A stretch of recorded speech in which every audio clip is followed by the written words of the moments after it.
Switzerland, the land of emerald lakes, clockwork trains, and the kind of mountain peaks that look like they were painted by a god. But for most of us, Switzerland isn't a destination. It's a dream we can't afford.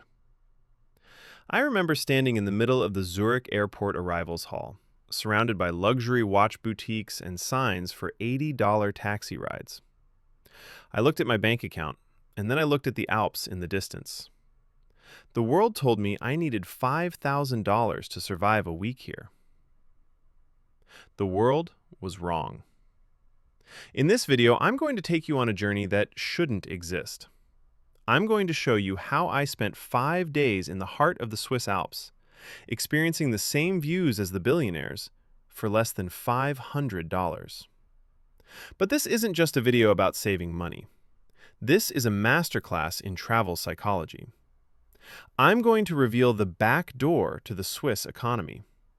We are going to talk about the satellite village strategy, the secret of the Savor Day Pass, and how I used specific booking algorithms on Expedia to find luxury chalets for the price of a hostel bed. If you've ever closed a travel tab because the price made your heart sink, this video is for you. By the end of these 20 minutes, you won't just have a plan.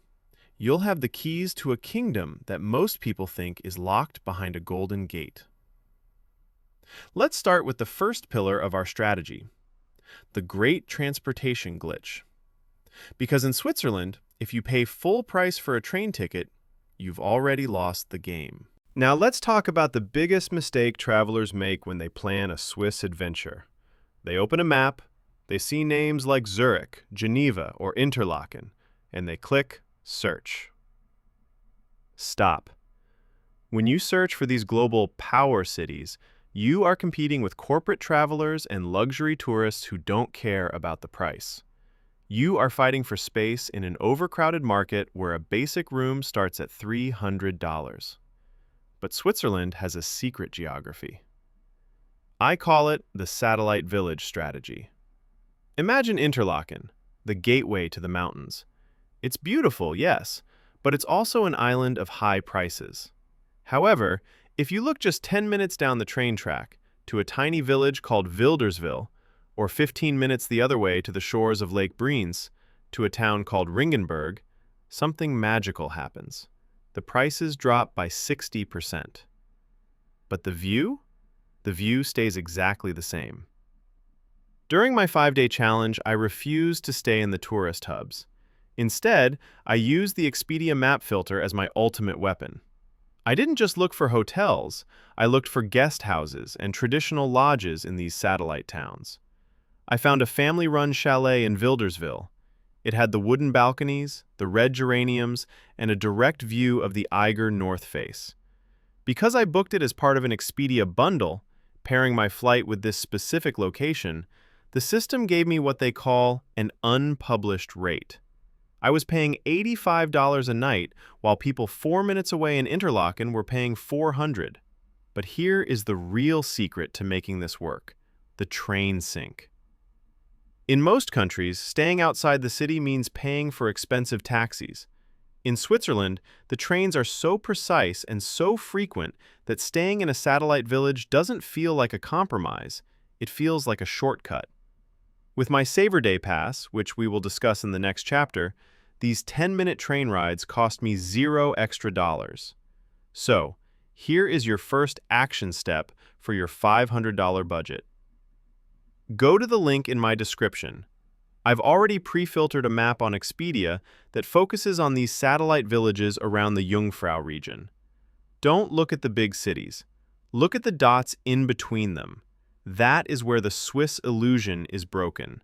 That is where luxury becomes affordable. If the hotel is the biggest expense, the Swiss train system is the biggest, quote, budget killer. You've probably heard of the Swiss Travel Pass. It's the gold standard. It gives you unlimited travel on every train, bus, and boat in the country. It sounds perfect, until you see the price tag. For a 5-day trip, that pass can cost you over $400. If you buy that, Your $500 budget is gone before you even eat your first piece of chocolate. But here is where the glitch comes in. I didn't buy the Swiss Travel Pass. Instead, I used a combination of two secret weapons, the half-fare card and the Savor Day Pass. Let's break this down because this information will save you more money than anything else in this video. The half-fare card costs about $120. It sounds like an extra expense, but it cuts the price of every single ticket in the country by 50%. But the real magic? The real magic happens when you pair it with the Savor Day Pass. Most tourists wake up, go to the station, and buy a ticket to their destination at the machine. That is a mistake.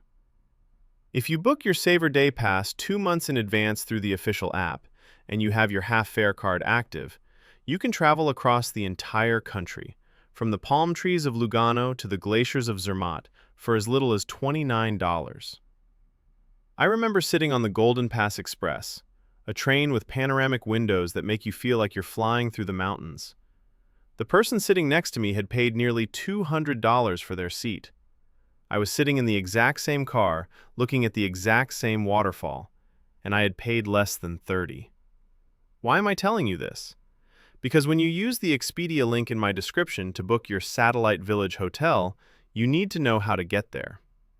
By choosing a hotel near a train station in a town like Frutigen or Meiringen and using these pre-booked passes, your commute becomes the highlight of your trip. In Switzerland, the train isn't just transportation. It's a rolling theater. And with this strategy, you have a front row seat for the price of a movie ticket. But there is one more thing you need to know. There are certain mountain peaks that no pass covers fully. Places like the Jungfraujoch, the top of Europe. In the next chapter, I'm going to show you how I saw the exact same glacier from a higher perspective for absolutely $0.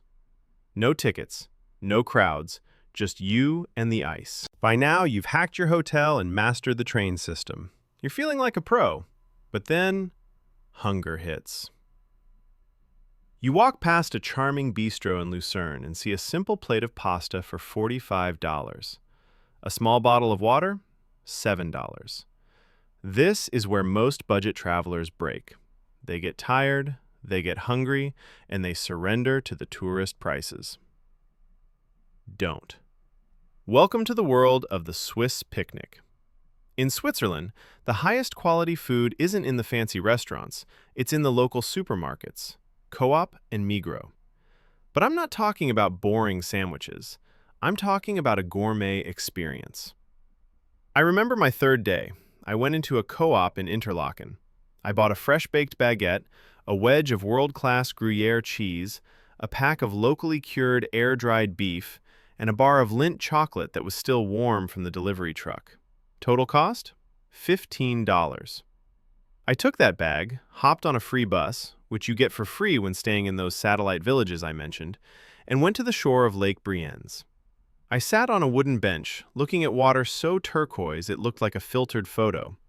I had a gourmet Swiss lunch with a 5-star view, and it cost me less than a McDonald's meal back home. And here's a professional secret, the water hack.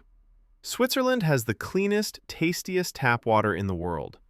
Every village has ancient stone fountains flowing with ice-cold, mineral-rich water from the glaciers.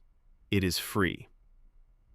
Stop buying bottled water. Just bring a reusable bottle, fill it up at any fountain, and you've just saved $50 over the course of your trip. Now, let's talk about the mountains. Everyone wants to stand on a peak. Most people pay $200 for the cable car to Jungfraujoch or Mount Titlis. It's beautiful, but it's crowded and expensive. If you want the real Swiss experience, you need to use your legs. I took a train to Mürren, a car-free village perched on a cliff. From there, I hiked the North Face Trail. It's a gentle 2-hour walk. On your left, you have the massive walls of the Eiger and the Monk. Below you, the Lauterbrunnen Valley with its 72 waterfalls. The cost? $0. Not a single cent. I sat in a field of wildflowers, listening to the distant ring of cowbells, watching the paragliders float like colorful birds in the sky. I was higher up with a better view than the people paying hundreds of dollars for the cable cars. This is the Swiss illusion shattered once again. The best things in this country, the air, the water, the silence, and the views, don't have a price tag. You just need to know which trail to take. And speaking of knowing where to go, in our final chapter, I'm going to show you how to put all these pieces together. I'll give you the exact 5-day itinerary that fits in your pocket, and I'll show you how to use your Expedia link to lock in these prices before they disappear for the season. We have reached the final piece of the puzzle.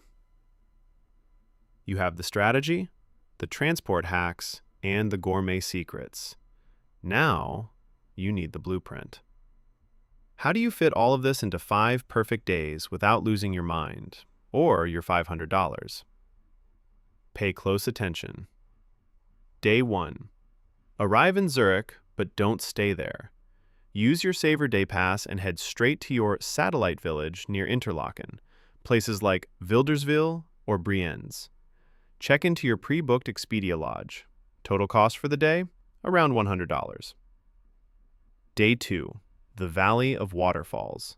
Head to Lauterbrunnen. Hike the valley floor, visit the Staubach Falls, and take the steep but free walk up to Mürren. Lunch is a Swiss picnic by the river. Cost?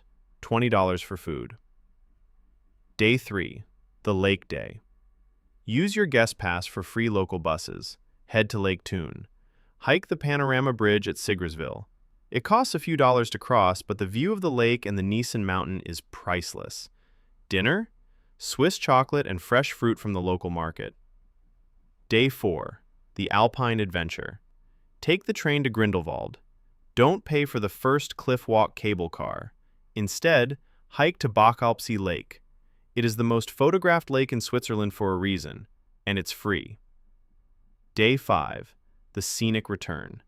Take the Brunig Pass train back towards Zurich or Geneva. It's one of the most scenic routes in the world, and with your pass, it's already paid for. Look at what you've done. You've seen the glaciers, you've tasted the finest cheese, you've ridden the legendary trains, and your bank account? It's still intact. Most people will spend their whole lives saying, "One day I'll visit Switzerland." They wait for a lottery win or a promotion that never comes. But you don't need a fortune, you just need a plan. Everything I've mentioned, the specific satellite villages, the bundle filters, and the hidden budget lodges, I have organized for you. I've put the Expedia link in the top of the description. It's not just a link, it's a preset search engine designed to find the value gaps we talked about today. If you click it now, you'll see that Switzerland isn't a locked gate, it's an open door. Stop dreaming about the mountains and start planning your ascent. The air is crisper up here, the water is colder, and the views, well, the views are waiting for you. Don't forget to subscribe for more travel hacks that break the system. My name is, and I'll see you in the Alps.